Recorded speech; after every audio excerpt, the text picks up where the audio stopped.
The rain came without warning, a sudden summer storm that sent people running for awnings and doorways. But Cherms didn't run. He had an umbrella. He had protection. He just didn't plan to share it with his wife. Serena watched him from across the sidewalk, her maternity dress clinging to her skin, her hair plastered to her face. 8 months pregnant, 8 years of marriage, and in this moment she understood. He'd already made his choice. The woman under his umbrella was everything Serena wasn't. Tailored, confident, connected. The kind of woman who never stood in the rain unless it was for a photo shoot. "We're done here, Serena." Cherms's voice cut through the storm, flat and final. Not an explanation, a dismissal. People stopped, watched. A pregnant woman in a storm made for good content. Someone's phone flashed. Someone else muttered about calling for help, but no one moved. They never do. Serena's fingers tightened around the bag in her hand. It was her only possession now, a canvas tote that held a change of clothes, her phone, and a manila envelope she'd been too afraid to open. Her mother's lawyer had handed it to her yesterday at the funeral. "Your mother wanted you to have this immediately," he'd said. "Don't wait." She'd waited anyway. Her mother was gone. Her marriage was dissolving. How much worse could one envelope make things? But as Cherms's car pulled away, windshield wipers slicing through the rain, the other woman's laughter visible through the rear window, Serena realized she had nothing left to lose. Standing under a bus shelter, shivering and alone, she tore open the seal. The letterhead read, "Foster Global Holdings, Estate Division." Her mother, the woman who cleaned houses, who lived in a tiny apartment, who never wore jewelry or took vacations, had a law firm with her name on it? Serena's eyes scanned the document, words swimming through tears and rain. Total valuation of estate, $10 billion. Sole beneficiary, Serena Foster. Immediate access granted upon signature. $10 billion. Her mother wasn't a housekeeper, she was a trillionaire, and she'd left everything to the daughter Cherms just threw away like garbage. Serena looked up at the rain, at the strangers still filming her lowest moment, at the street where her husband's car had disappeared. And for the first time in 8 years, she smiled. They had no idea what was coming. The envelope appeared in Cherms's hand like a magic trick, crisp, white, official. He'd been carrying it the whole time, Serena realized, planned this, timed it. "Sign these." He thrust the papers toward her, not close enough that he'd have to step out from under the umbrella. The rain had turned the sidewalk into a mirror, reflecting the neon signs from the cafe behind them. Their cafe, where he'd proposed 5 years ago on one knee, promising forever. Serena stared at the documents, rain already beginning to blur the ink. "Here? Now?" "I don't see the point in dragging this out." His voice was business casual, like he was discussing a meeting agenda. The woman beside him, Victoria, Serena had learned her name from a tagged Instagram post, shifted closer, her designer heels somehow still pristine despite the weather. She held the umbrella tilted just so, ensuring not a single drop touched Cherms's shoulders. "I'm 8 months pregnant with your child." Serena's hand moved protectively to her belly, feeling the baby kick as if responding to her rising heart rate. "You want to divorce me in the rain?" "The weather wasn't my choice, your drama was." Cherms glanced at his watch, an expensive piece Serena had saved 6 months to buy him. "Victoria has a reservation at 7. If you could just—" "Drama?" The word came out as a whisper. Around them, the evening rush had slowed. People pretended not to stare, while absolutely staring. A teenager across the street had her phone out, angled their direction. This would be online within the hour. Pregnant wife served divorce papers in storm.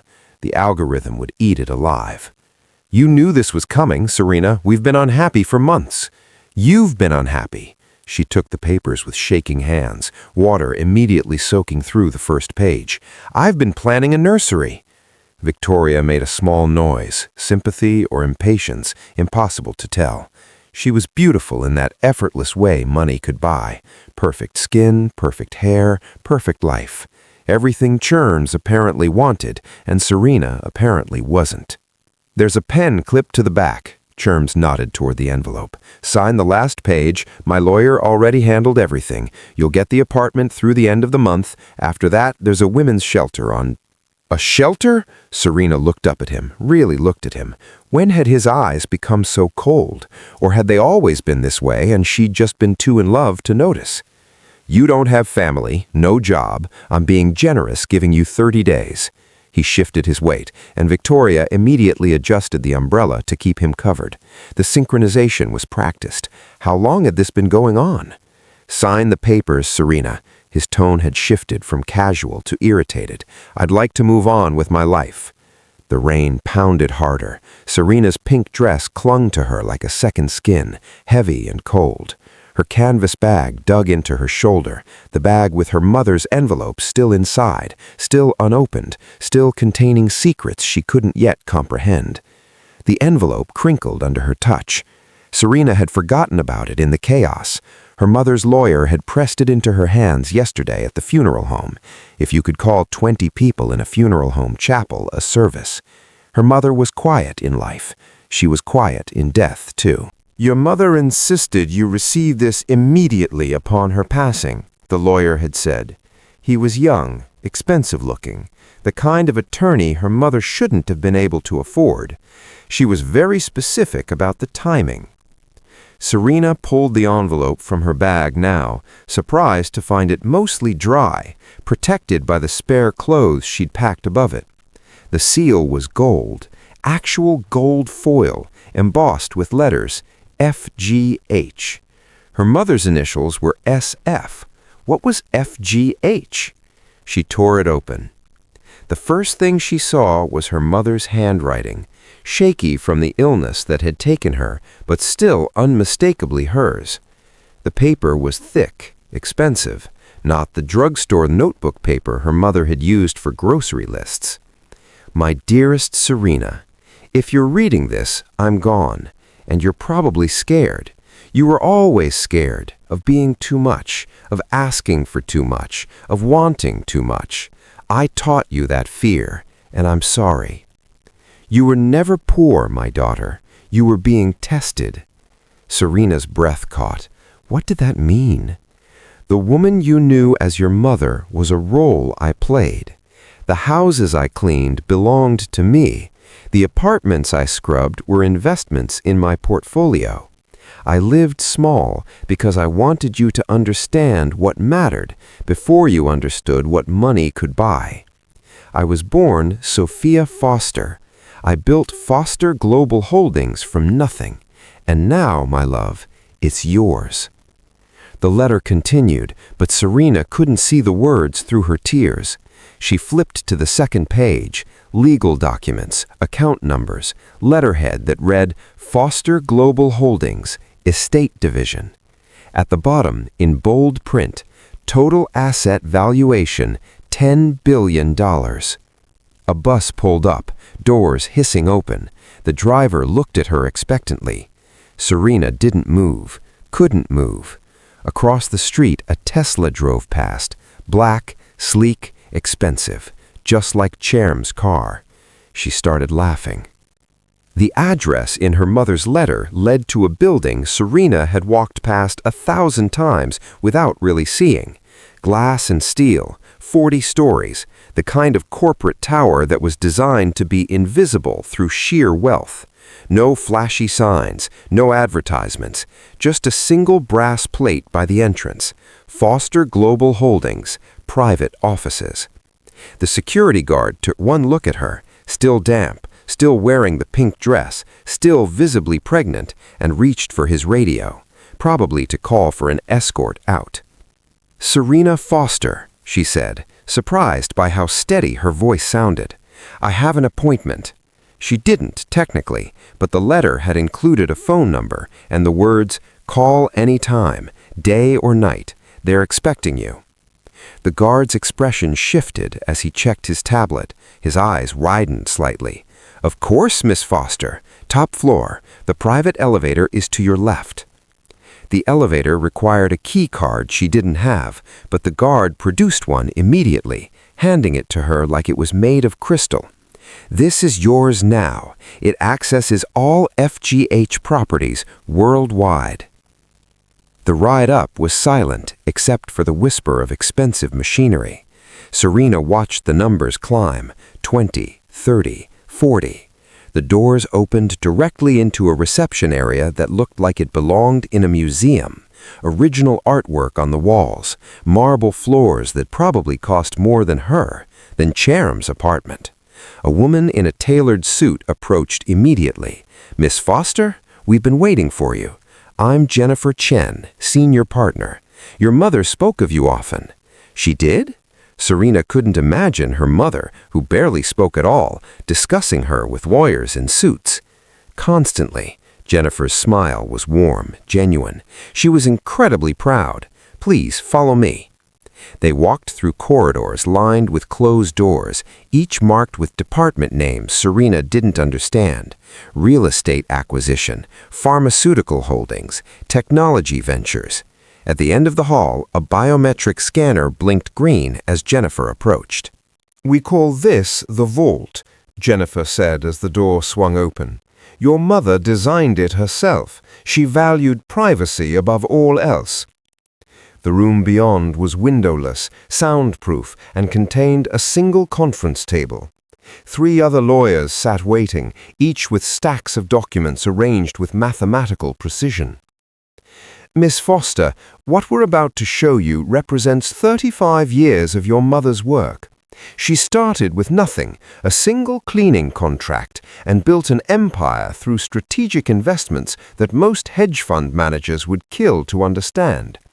Jennifer gestured to a chair at the head of the table. "She did it all in secret because she believed that wealth without wisdom was dangerous." One of the lawyers opened a leather portfolio. "This is the complete asset breakdown. Shall we begin?" For the next hour, Serena listened to numbers that didn't feel real. Real estate portfolios across 6 continents, majority stakes in 12 Fortune 500 companies, all held through shell corporations, patent holdings in medical technology that saved lives daily, pharmaceutical investments that funded cancer research. Her mother hadn't just been rich, she'd been powerful. "The total liquid assets available to you immediately, pending your signature, amount to $10 billion, Jennifer said. "The full estate, including non-liquid holdings, is substantially larger." She slid a single document across the table, gold pen beside it. "Sign here, and it's yours." Serena thought of Cherms under his umbrella, of Victoria's perfect hair, of the shelter address he'd tried to give her. She signed. The texts started that night. Serena was in her new apartment. Not an apartment, really, but a penthouse Jennifer had explained was part of the residential portfolio. 42nd floor, floor-to-ceiling windows overlooking the city, furniture that looked like art. A far cry from the cramped one-bedroom she'd shared with Cherms, where the heater never worked and the neighbors fought at 2 a.m. Her phone buzzed on the marble kitchen counter. Cherms. "Hope you found somewhere to stay. Didn't mean for things to end like that." Serena stared at the message. Didn't mean for things to end like that. As if the rain had been an accident, as if Victoria had materialized from nowhere, as if the divorce papers had written themselves. She typed a response, then deleted it. Typed another, deleted that too. Another buzz. Cherms. "Look, I know you're upset, but you have to understand, Victoria can offer me opportunities. Her father owns 3 hotels. This is about our future." Our future. He'd already replaced our and didn't even notice. Cherms. "You should check out St. Catherine's on 5th. I heard they have a good program for single mothers. They help with job placement too." Serena set the phone down and walked to the window. Below, the city sparkled like a circuit board, each light representing someone's life, someone's dreams. Cherms was down there somewhere, probably in Victoria's condo, the one her father had bought her, no doubt, probably drinking wine that cost more than Serena's old monthly grocery budget, probably congratulating himself on his upgrade. The phone buzzed again, and again, and again. Cherms, are you seriously ignoring me? Cherms, Serena, be mature about this. Cherms, fine. When the baby comes, we'll figure out child support. But don't expect much. I'm still paying off my car. That last text sat on her screen, glowing. Child support. As if that was the issue. As if money was what she'd lost. Jennifer had left her a folder marked Immediate Protocols. Inside were new phone numbers, new email addresses, new bank accounts with balances that made her dizzy. There was also a single business card. Digital security. Total erasure available. Your mother believed in strategic invisibility, Jennifer had explained. Sometimes the most powerful move is to disappear completely. Serena picked up her phone one last time. She didn't block Cherms' number. That would tell him she'd seen his messages, that he'd gotten to her. Instead, she opened her contacts and scrolled to his name. Delete contact. Then she called the number on the business card. I need a new phone, new number. I want to disappear. The voice on the other end was professional, efficient. We can have that arranged within the hour, Miss Foster. Would you like us to forward any messages from your old number to a secure server? Some clients find it useful to monitor without engaging. Serena thought about it, watching Cherms send texts into the void, wondering why she wasn't responding, slowly realizing she was gone. Yes, she said, I'd like that very much. By midnight, Serena Foster, at least the version Cherms knew, had vanished. No social media, no phone number, no forwarding address. In the penthouse, wrapped in a cashmere robe that cost more than her wedding dress, Serena watched her old phone light up with increasingly desperate messages. She didn't read a single one. Hartley's father, Marcus Hartley, had built his hotel empire on two principles, location and leverage. He owned the Hartley Grand downtown, the Hartley Suites by the airport, and the crown jewel, the Hartley Luxe, where celebrities stayed and influencers paid $2,000 a night for rooms with views of the harbor. What Marcus didn't know was that he'd built his empire on loans, lots of loans, from lots of different banks, all expertly structured, all carefully timed, all perfectly legal, and all now owned by Foster Global Holdings. Serena sat in Jennifer's office 3 weeks after signing the papers, her belly noticeably larger, her wardrobe now consisting of maternity wear that didn't come from discount racks. The transformation had been gradual, better prenatal care, actual sleep, food that wasn't instant ramen. She'd gained weight in her face, lost the hollow look that made strangers ask if she was okay. The Hartley portfolio is interesting, Jennifer said, sliding a file across her desk. Your mother acquired portions of their debt years ago, small percentages, nothing that would raise flags, but over time, through various subsidiary purchases and strategic repositioning, Foster Global now holds approximately 73% of the Hartley Hotel's total outstanding loans. Serena opened the file. The numbers swam, millions in one column, payment schedules in another, default clauses highlighted in yellow. What does that mean practically? It means you own them. Jennifer's expression remained neutral, professional. If they miss a single payment, you can call the loans, foreclose, liquidate. The Hartley empire could disappear overnight. Through the window behind Jennifer, Serena could see the Hartley Luxe's distinctive gold roof. She'd walked past it once with Cherms, admiring the doormen in their uniforms, the luxury cars in the circular drive. He'd squeezed her hand and said, "Someday we'll stay somewhere like that." He was probably staying there now, with Victoria, in a suite Marcus had comped, celebrating his daughter's new relationship with a man who saw her as a meal ticket. "Have they missed any payments?" Serena asked. "Not yet, but their occupancy rates have been dropping. There is increased competition from boutique hotels and several negative reviews regarding maintenance issues. They're over-leveraged and under-liquid. Jennifer paused. Your mother's notes suggest she was watching them for years, waiting. For what? For them to need something. That's when you have real power, when someone needs you and doesn't know you're already holding all the cards. Serena's phone, her new phone, the one Cherms didn't have the number to, sat silent on the desk. But her old phone, monitored remotely, had been lighting up for days. Jennifer's team sent her weekly summaries. Cherms's messages had evolved from mocking to confused to irritated. Where are you? Your landlord said you moved. Call me. What would you like to do with the Hartley portfolio? Jennifer asked. Serena traced her finger along the file's edge. Marcus Hartley, who'd raised a daughter who thought stealing another woman's husband was acceptable, who'd taught Victoria that people were commodities, that loyalty was for people who couldn't afford better options. Nothing, Serena said finally. Not yet. Just watch them. Let me know if they stumble. Jennifer smiled, a small, knowing smile. Your mother would say the same thing. Patience is expensive. Most people can't afford it. But we can. Yes, Miss Foster, we can. Dr. Sarah Okonkwo had delivered over 3,000 babies in her 20-year career, including 2 sets of royal twins and the child of a tech billionaire who'd flown her to Singapore for the birth.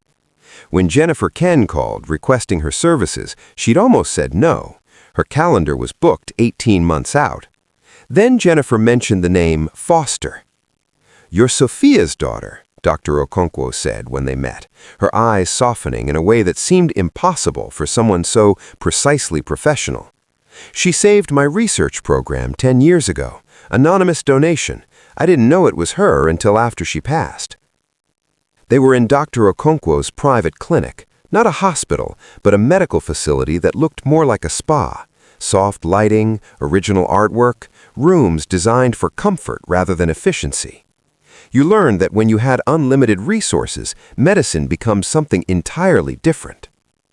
Your babies are healthy, Dr. Okonkwo said, studying the ultrasound screen. But twins at your age, with your stress levels, require careful monitoring. You've been through trauma recently. Serena's hand moved to her belly. The babies had been kicking more lately, as if responding to her calmer environment. How did you know? Your cortisol levels, your blood pressure, your body tells stories even when you don't. Dr. Okonkwo adjusted the monitor, and suddenly she could see them. 2 perfect profiles, tiny hands, hearts beating in sync.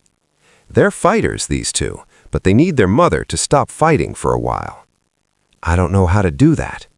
That's why you hired me, Dr. Okonkwo smiled. I'm not just delivering your babies, Serena. I'm making sure you survive the delivery too, physically and mentally. The care plan was overwhelming. Daily monitoring, a nutritionist who designed meals based on her specific deficiencies, a prenatal yoga instructor who came to her penthouse, a therapist who specialized in maternal trauma. Dr. Okonkwo herself called every 3 days, not because something was wrong, but because consistency mattered. Your mother understood something most wealthy people miss. Money can't buy health, but it can buy time. Time to heal, time to prepare, time to become the person your children need. Serena thought about the alternate timeline, the one where she'd signed those divorce papers and ended up in a shelter. Free clinic prenatal care if she was lucky, stress about food, about safety, about whether she'd have a place to bring her babies home to. Statistics ran through her mind, maternal mortality rates for women without resources, infant complications from inadequate care. What would have happened to them, she asked quietly, if I didn't have this?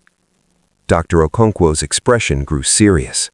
We don't have to think about that. Because you do have this. Your mother made sure of it. That night, Serena sat in the nursery Jennifer's team had prepared. 2 cribs, handcrafted, positioned where morning light would wake the babies gently. On the wall, a portrait of her mother, young and smiling, in a photograph Serena had never seen. Her phone monitoring system showed new messages from Cherms, 17 in the past week. She didn't read the summaries anymore. Her hand rested on her belly, feeling two sets of feet push against her palm. "You're safe," she whispered. "I promise, you're safe." The International Children's Medical Foundation Gala was the kind of event that required 6 months of networking just to get on the wait list. $50,000 per seat, black tie mandatory, guest list vetted by a committee that made FBI background checks look casual. Cherms wasn't on the list, but Victoria's father was, and Marcus Hartley had brought his daughter and her new boyfriend as his +2, a favor that had cost Cherms 3 weeks of ass-kissing and a promise to seriously consider working for Hartley Hotels at a competitive salary. "Don't embarrass me," Marcus had warned in the car. "These are serious people, billionaires, diplomats. You smile, you nod, you don't speak unless spoken to." The ballroom was obscene in its elegance. Crystal chandeliers that probably cost more than houses. Ice sculptures that would melt into nothing by midnight. Waiters in white gloves carrying champagne that Cherms couldn't pronounce. He'd Googled half the attendees. Tech CEOs, oil magnates, a Saudi prince, 3 actors he recognized from movies. Victoria clung to his arm, radiant in a gown her father had purchased for the occasion. She was in her element here. Air-kissing acquaintances, name-dropping with practiced ease. This was the life Cherms had wanted. This was why he'd made the choice he'd made. So why did his collar feel too tight? "The mystery guest should arrive any moment," someone near them whispered. "I heard it's the new Foster Global CEO. No one's seen them in public yet." "Foster Global?" Another voice, hushed and reverent. "They just bought out the Meridian Pharmaceutical Division. $12 billion deal, closed in 72 hours. Cherms felt Victoria stiffen beside him. Her father had been trying to get a meeting with Foster Global for months, hoping to restructure some loans. Every request had been ignored. "I heard it's a woman," someone else added. "Young, came out of nowhere." The ballroom doors opened. Security entered first, not rent-a-cops, but the kind of professionals who moved like water, scanning the room with eyes that missed nothing. Then staff members, coordinating with the event organizers. The energy in the room shifted, conversations pausing mid-sentence as heads turned. She entered without fanfare, without announcement, but somehow everyone knew. The woman wore a gown that caught light like liquid sapphire, custom designed to accommodate her very pregnant silhouette.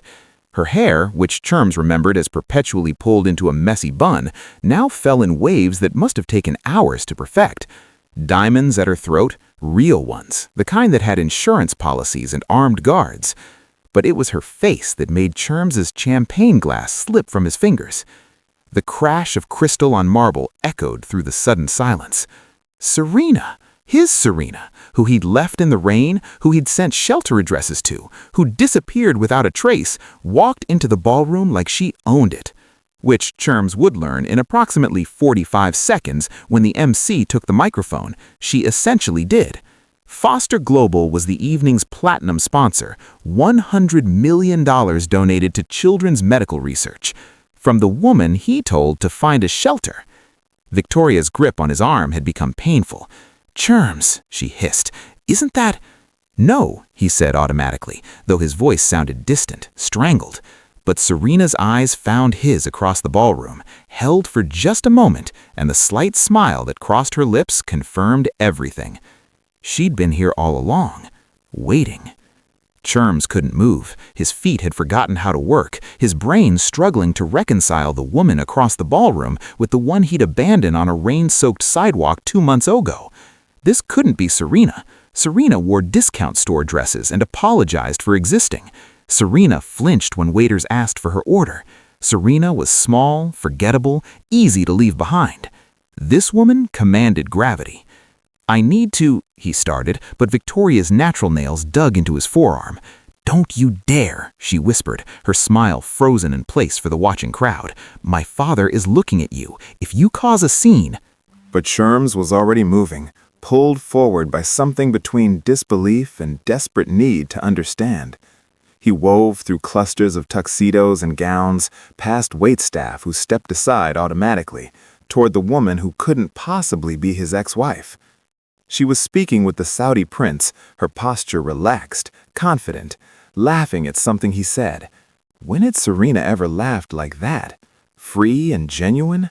Not the nervous twitter she used to do when his friends made jokes she didn't understand. "Excuse me," Cherms said, his voice coming out rougher than intended. Serena turned, and up close the transformation was even more staggering. Her skin glowed, not from makeup, though that was flawless, but from health, from rest, from the absence of fear. Her eyes, which used to dart away from direct contact, met his with calm assessment. "Yes?"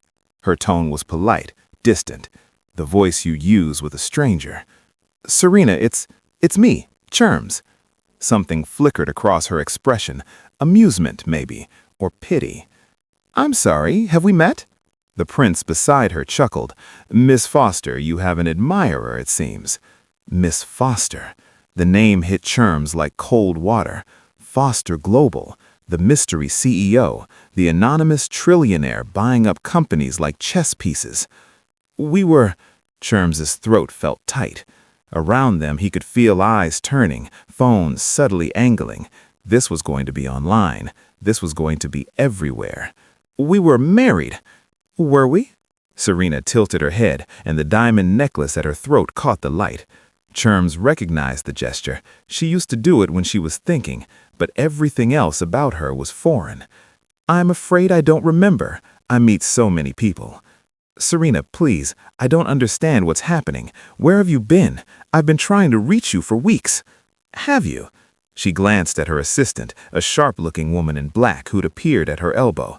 "Do I have any messages from?" She looked back at Cherms expectantly. "Cherms Williams, your husband." "Ex-husband," Serena corrected gently. "You were very clear about that. In the rain, remember? You had an umbrella. I didn't." The words landed like slaps.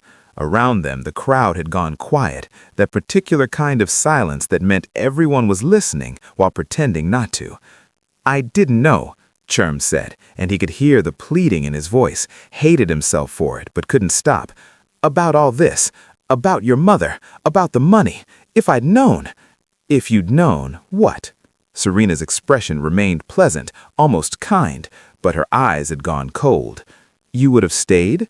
Kept the umbrella over both our heads instead of just yours?" Cherms reached for her arm. A mistake. Security moved instantly, not touching him, but creating a wall of bodies between him and Serena. "I made a mistake. Please, we have a baby coming. Our baby." "My baby," Serena corrected softly. "You signed papers, remember? Very clear papers. In the rain." Cherms's brain caught up with his mouth approximately 30 seconds too late. The pieces assembled themselves with brutal clarity. The disappearance, the ignored texts, the way Victoria's father had been stonewalled by Foster Global for months. It had all been Serena, watching, waiting, letting him dig himself deeper into a hole he didn't know existed. "Our baby," he insisted, his voice rising enough that nearby conversation stopped entirely. "I have rights. I'm the father. You can't just—" "Can't just what?" Serena's expression remained serene, but something dangerous flickered behind her eyes. "Can't just raise my child alone?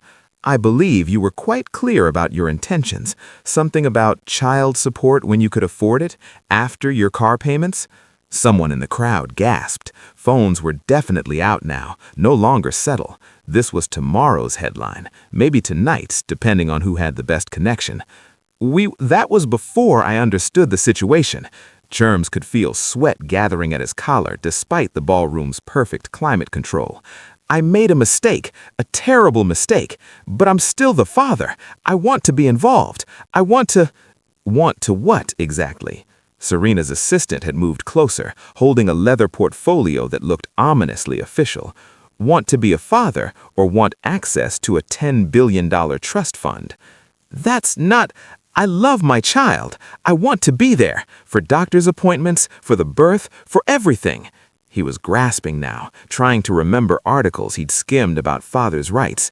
"Legally, you can't keep me from my own child." "Legally," Serena said, her voice dropping to barely above a whisper, "you're absolutely right." Hope flared in Cherms's chest. She was going to be reasonable. She had to be. They'd been married for 5 years. That had to count for something. Serena nodded to her assistant, who opened the portfolio and extracted a document. Not just any document. Cherms could see the official seals, the legal firm letterhead, pages and pages of dense text. "This is for you," Serena said as her assistant extended the papers toward him. "Consider yourself served." "Served?" Cherms took the document reflexively, his hands shaking. "We're already divorced. What?" "It's not divorce papers," the assistant said, her voice clinical. "It's a lawsuit. Intentional infliction of emotional distress, abandonment of a pregnant spouse in a public setting, reckless endangerment of an unborn child." Cherms's eyes scanned the first page, words swimming.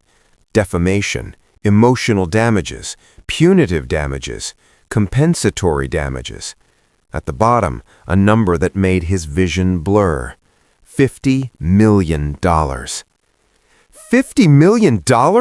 His voice cracked. "I don't have $50 million. "No," Serena agreed. "You don't. But Miss Hartley's family does. Her father's hotels specifically, which, as it happens, are currently operating on loans that I control." She paused, letting that sink in. "I'm told foreclosure proceedings can be quite complicated, especially when the primary investor has concerns about the character of people associated with the business." Marcus Hartley's voice cut through the crowd, sharp with panic. "Victoria, get him away from her, now!" But Victoria was frozen, her perfect makeup unable to hide the dawning horror on her face. She'd brought a lawsuit into her father's world, a lawsuit attached to a woman who could destroy them with a signature. "I don't want your money, Cherms," Serena said quietly. "I never did. I wanted you to choose me when I had nothing, when all I could offer was love and partnership and a future we'd build together." "I can choose you now," Cherms said desperately. "Please, let me prove." "Now you want to choose the money." Serena's hand moved to her belly, protective and final. "My child will never wonder if they're loved or just convenient. They'll never stand in the rain while someone drives away." She turned to leave, security moving with her like a choreographed dance. "Serena, wait!" She paused, looked back over her shoulder. "My lawyers will be in touch about visitation, supervised, of course, once you've completed the parenting classes and psychological evaluation, standard procedure for parents with a documented history of abandonment." Then she was gone, gliding through the crowd that parted for her like water, leaving Cherms standing in the center of the ballroom, holding papers that would ruin his life. His phone buzzed, a text from Victoria. "You're done. Security will escort you out." Another buzz. Marcus Hartley. "You're done. Security will escort you out." The last thing Cherms saw before security reached him was his own face on someone's phone screen, already uploaded, already viral. Man who abandoned pregnant wife confronts her at a charity gala after she becomes billionaire CEO. The comments were loading in real time. None of them were kind. The rain started just as security reached Cherms. Not the apologetic drizzle of an uncertain sky, but a full downpour, the kind that soaked through expensive tuxedos in seconds, that turned perfectly styled hair into plastered mess, that made the world cold and indifferent. Thunder rumbled overhead as if the universe itself had a sense of irony. "Sir, you need to leave." The security guard's grip on Cherms's elbow was firm, but not cruel, professional, just doing a job. "Wait, my coat, my phone is—" But they were already moving him toward the exit, past guests who turned away or lifted their phones higher, capturing every angle of his humiliation. Victoria had disappeared into the crowd with her father, both of them pretending they'd never known his name. The ballroom doors opened onto the street, and the rain hit him like a wall. No umbrella this time, no expensive car waiting at the curb, just wet pavement and the distant sound of traffic and his own ragged breathing. The security guard released his arm, stepped back inside, and the doors closed with a soft, final click.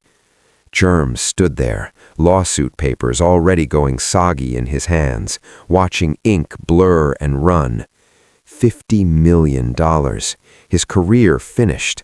His relationship destroyed. His child would grow up knowing what he'd done, knowing he'd chosen wrong. Inside, through the massive windows, he could see the gala continuing. Lights, laughter, champagne flutes catching chandelier glow.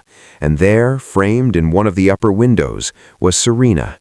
She wasn't looking at him, wasn't even looking down on the street. Her hand rested on the window glass, the other on her swollen belly, and her face was turned toward something he couldn't see. Someone had brought her a chair, plush, comfortable, and Dr. Okonkwo stood beside her, taking her pulse, speaking quietly, caring for her the way he should have. Serena looked peaceful. That was the word that cut deepest. Not triumphant, or vengeful, or even particularly happy. Just peaceful. Like a woman who'd been carrying weight for years and had finally set it down. She'd built something while he'd been chasing shortcuts. She'd become someone while he'd been pretending.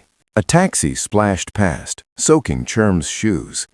He should call someone, find shelter, figure out his next move.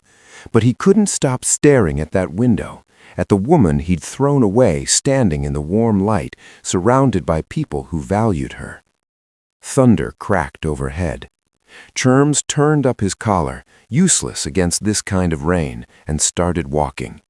No destination, no plan, just away from the building, away from the life he'd destroyed, away from the window where Serena stood bathed in golden light.